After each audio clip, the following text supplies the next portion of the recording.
Hello YouTube, my name's Dave. Welcome to my workshop in a single car garage here in South Australia. Come on in and let's see what we can make. Hello again and welcome. In today's video I shall be talking and demonstrating about the fast and efficient removal of stock. So of course here we have the standard twist drill, which is one of the quickest tools around for removing material. So what I can hear you saying, I know that. Well, meet the milling equivalent.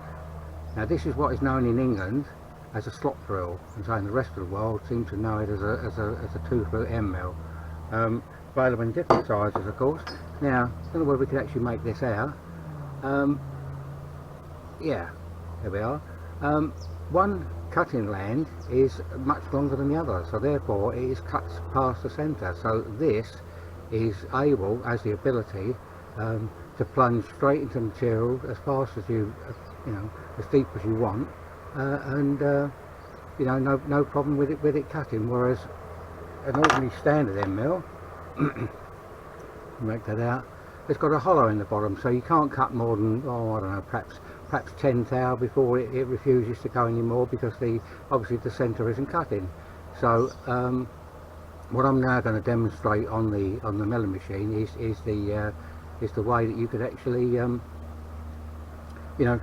using a slot drill as I know it as an efficient way of actually of using it. Catch you over at the mill. Now what I'm about to demonstrate here is a piece of about, I don't know, 4mm aluminium. I'm going to plunge this 2-flute end mill right through. I've set the depth stop so that it only just breaks through to save the equipment, and the idea is this is now going to be a drilling action. You'll actually see this going up and down, and I shall be randomly turning the X feed screw no more than half a diameter per cut, and I'll explain and demonstrate that in the following clip. So what I'll do is now is say I'm going to set a stopwatch for this. So I'll just put a little bit of kerosene on it, and as I say, you can work to the if the slot's important, for length. Obviously you can set your dials or your DRO, but what I'm going to do is I'm going to cut it from where this is up to the line. So I'm now going to start this and start the stopwatch.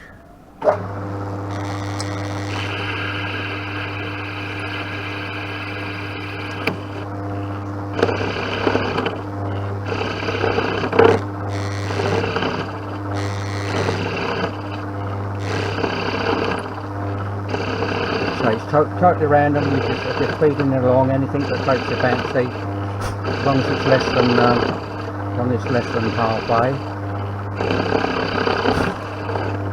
Try and see the line. Not that it's really important, but in this instance. But there we are. So we're coming up there. We're up to the line. We actually lock that down, and now back feed to the start. We're back to the start, and turn the machine off, and whether we can make that out, that cut was, that makes that, there we are, just over 48 seconds for that cut. So what I'll now do is I will set it up and show you what happens when you feed more than half the diameter of the cutter. I'll be back in a moment. Right, so here we are again. Going to do exactly the same as I did last time, except with regards to the feed. This time I shall be moving it over a whole diameter of the cutter, and again I will just put a little bit of goo on there, a bit of kerosene. Again I shall be timing it, and let's see what the outcome is.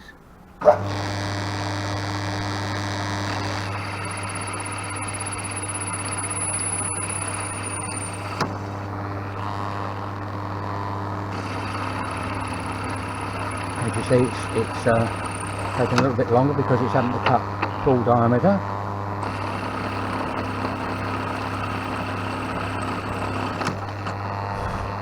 I don't know if you can make that out in the background now is that you've got quite these big scallops. I'll take some still pictures of this at the end.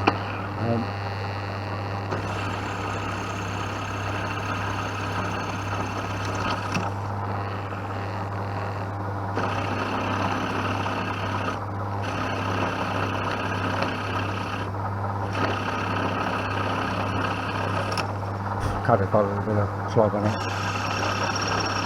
There we are. So that's the last cut. I'll lock that down. And now back machine it. But of course this time there's a lot more to clean up.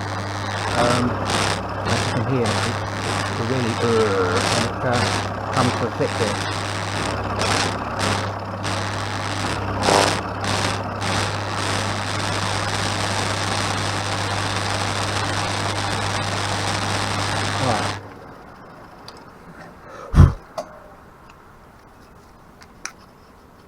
So and the finish isn't quite as good because, as I say, there's some little marks on there. But anyway, I'll show you the can we make that out? Here we are. Minute 22 seconds. So as you see, that's a much longer process and not quite as good as finish. So. Right, I will now show you the method that I see most people use that I've been watching on YouTube. So stand by, I will set that up and shall return. Now in this setup, what you're seeing is what I see most of the time people doing on who are doing this type of thing on YouTube.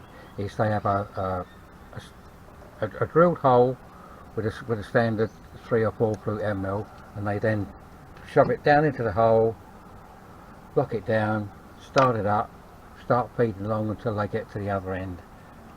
Let's see how long that takes. We'll give it a little drop of goo as well. Right, I'm going to start the machine up. Stopwatch now, and away we go.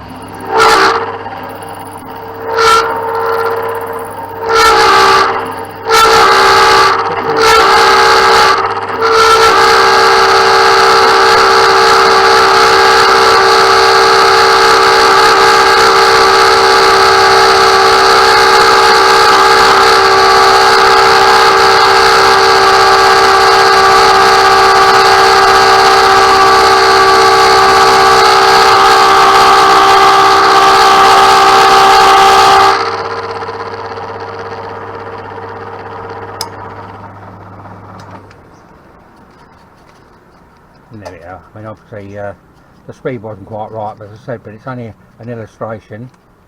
Now, now that has surprised me. 36 seconds. Well, wonders will never cease. Now, of course, one must bear in mind that 36 seconds that I just showed you, of course, that didn't take into account of drilling the hole. Of course, I mean, the hole was already there, so I just, that was just a cut. So you've got to bear in mind that you've got to find the drill, you've got to fit the chuck, or unless it's a drill size that fits your collet. So I mean, you've got to take that into account. So actually, plunge milling with a slot drill is less than half a diameter at the moment is still the fastest way to go. Now, the other thing that I often see people doing is taking what I consider piddling cuts. All right, it might be a tougher material or quite deep, and they tend to start off in the hole, maybe, I don't know, 10-20 thou cut, and chunder all the way along to this end, and then they wind it back, and then they drop it down another 20 thou, and so backwards and forwards until they're through. But the biggest trouble is with that is that you're wearing your endmill out all in the same place, because in effect all you're doing is you're only ever using the first whatever depth of cut. So I mean, say you're using a 20 thou cut, you're doing all your cuts at 20 thou, so in fact it's only the first 20 thou of the cutter that's doing all the work. So you know, eventually, of course, you know, if you actually wanted to do a deep slot that was you know, parallel all the way to the bottom, you'll find that the bottom 20 thou or so isn't the same diameter as the rest of it, because the OD of the cutter has actually been worn away. That's the nice thing with a by using a slot drill, is that because all the cutting action is on the end. Other than if, you know, once it was through, you actually then moved it back just to clear the lumps off. But say 80% or more of the cutting is done on the end, and of course that is much easier to sharpen. In fact, even the home machinist, I mean, if you're careful and get yourself a diamond file, you've only just got to dress the end up, and you know, you're back to a full sharp cutter again. Right, let's now break this setup down, and I'll show you about machining out a pocket. Now, what else we're doing in this next demonstration is to show you how to mill out a pocket. Now, this is to save wasting on material. This is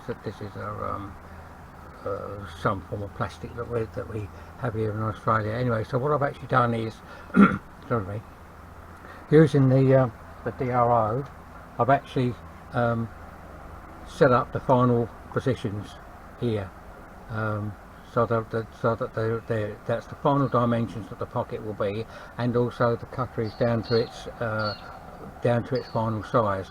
Now what I've done is I've reduced the and I've set the depth stop again for plunging, but I've now actually changed the depth stop so that it's we can do a final cut. I've also moved in each direction about 1/4 millimeter, so that's what 10 thou for a finishing cut. As I shan't be timing this one, and I'll just show you how easy that it is to quickly remove a pocket by plunging with a 2 flute endmill. Obviously, you know, this is going to be fairly quick because it's plastic, but I mean, bearing in mind that you know, whatever material you're using, take it from there. So again, I shall be shifting it over about half a diameter again. So here we go.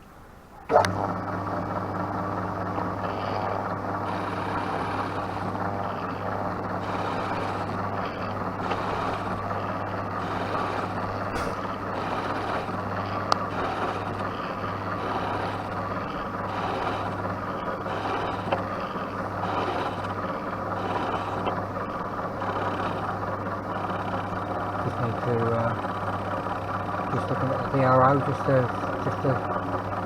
shove it over a bit. Sorry.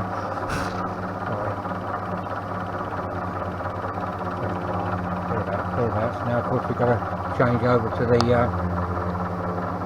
start shifting the Y over.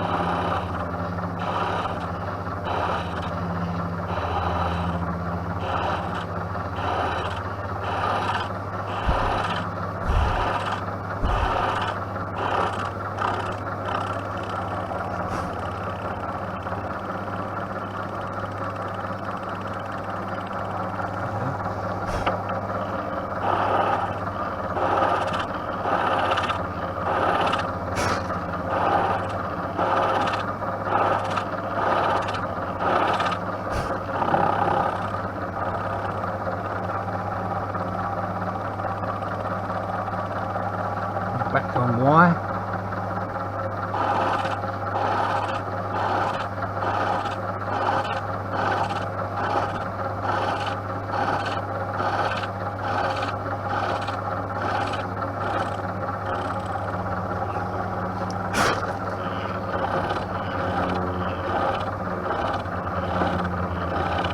Now of course, if you're only shifting it over a whole diameter each time, is you would end up with a load of spikes sticking up.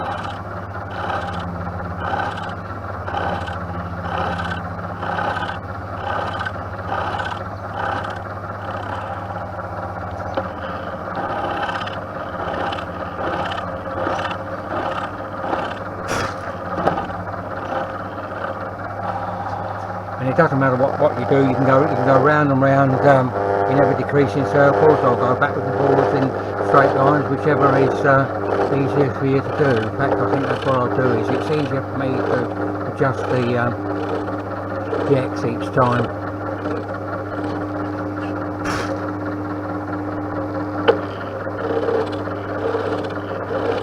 Of course, bearing in mind, of course, that all the wear and tear on the cutter, as I've said before, is on the end. Easy to sharpen.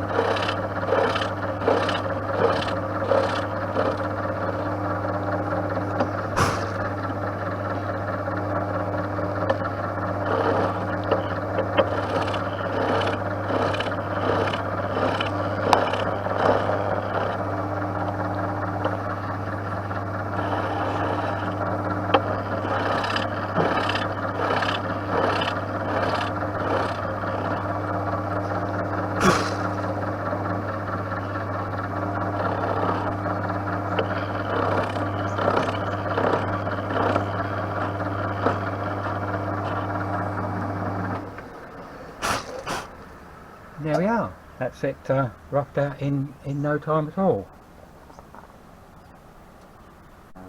Now I won't do it, of course, because this is only just a demonstration. But once you've reached this far, all you've got to do is to put the cutter back to its original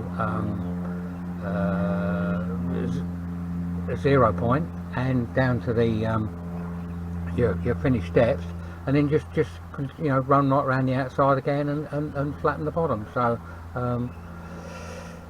just thought that I'd show you that. Now what the next part I'm going to show you is to I mean, say that you know, this is the aperture that you wanted.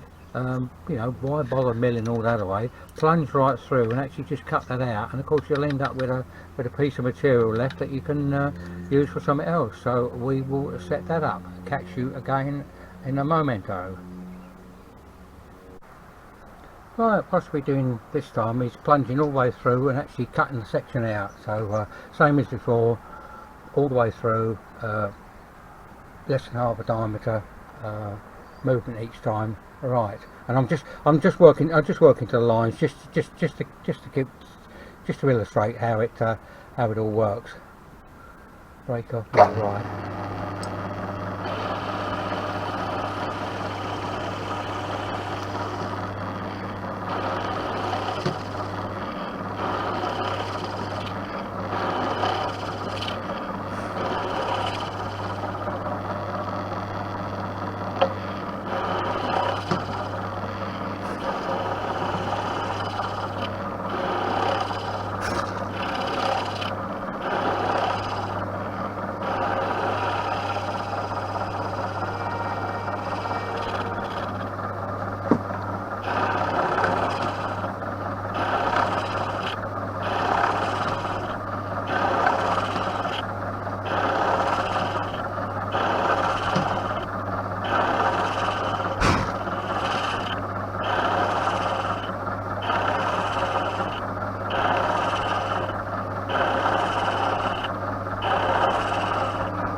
About there-ish.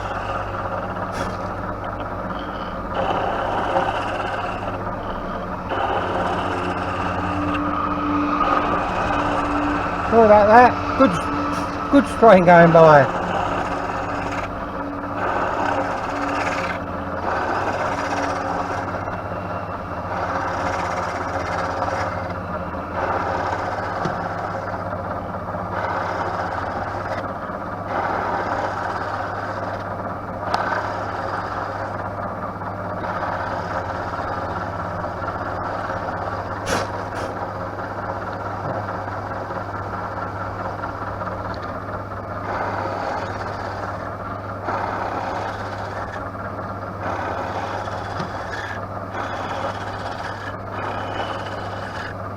I know this is plastic, but I say it will work the same in any material. Now what you have to watch out for is it's coming up. I mean, you'll see this wobbling quite a bit because it's plastic, but I mean, obviously if it's metal, it won't be quite so bad. So be prepared to, it should just knock out the way. It shouldn't jam up to the cutter. There we are, which is through.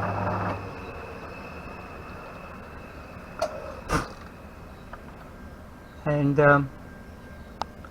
of course we haven't had to mill all the bit away, and you're still left with a bit of stock that you can perhaps make another part from.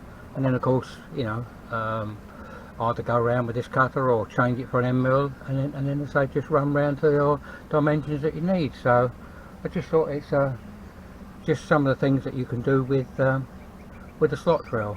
You know, as I said, I've seen no end of people on YouTube, and they'll just slowly, you know, just keep going round and round and round and round with a cutter. Whereas, as I say, plunge milling with as we know it in the UK, a slot drill, because I mean we're actually drilling a slot. But say the rest of the world, it's a 2 flute end mill. So I think what I might just do is to finish this off is to show you about milling a keyway. I don't know if I can't mind that whether it's been open-ended or a closed-ended slot for a keyway in the shaft. I'll set that up and show you that. Back again soon. Right, for this final demonstration, I'm going to use this piece of brass with a brand new cutter, just to show you the same principle of when you cut the keyway. I mean, this is going to be open-ended, but if it's closed-ended, it's exactly the same principle. It's just that you've got to work between your readings. So same situation. Brakes off, yeah. Start it up, plunge down, take the lock off, plunge down,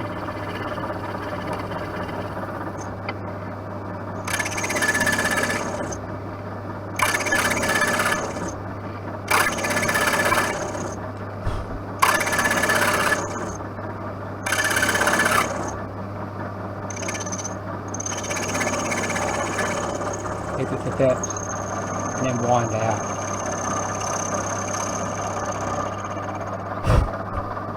Now, if this was to fit an existing key, you're better off using an undersized cutter and then slowly, you know, cleaning the sides up until it fits. But if you've got to make the key to fit this, you know, I would suggest, so I don't know whether you can actually make out.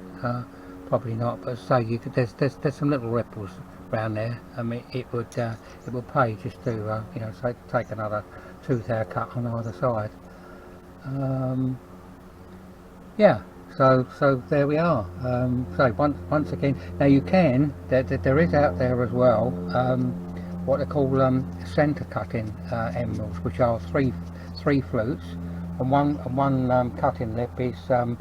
Takes it past the centre, so you can actually don't think that you've you know, it's ideal to use a 2 flute cutter, because as I say, anywhere on the end you can actually sharpen it yourself. Whereas of course if you buy one of these centre cutting ones, I would think you would find it very difficult to try and sharpen it yourself by hand. So right, so I think that will conclude this little chat. I'll stop here and then we'll conclude. So there we have it. And yes, this was all filmed in the same day, but so the camera battery ran out and needed a recharge. So in the meantime, I gave myself a self-trim haircut, number 3 all over, and of course changed the dear old shirt because of all the nasty bits again inside. Well, I hope you found that interesting and learned something, and let's hope that in the future I can see a few more of you on YouTube using 2 flute end mills, slot drills, to do rapid material removal, and instead of you chundering along with a standard end mill. So once again, thanks again for watching. Please subscribe, ring the bell, leave me a comment, whatever. So until the next video, wherever you are in the world, please stay safe, well and happy, and catch you on the next one. Bye.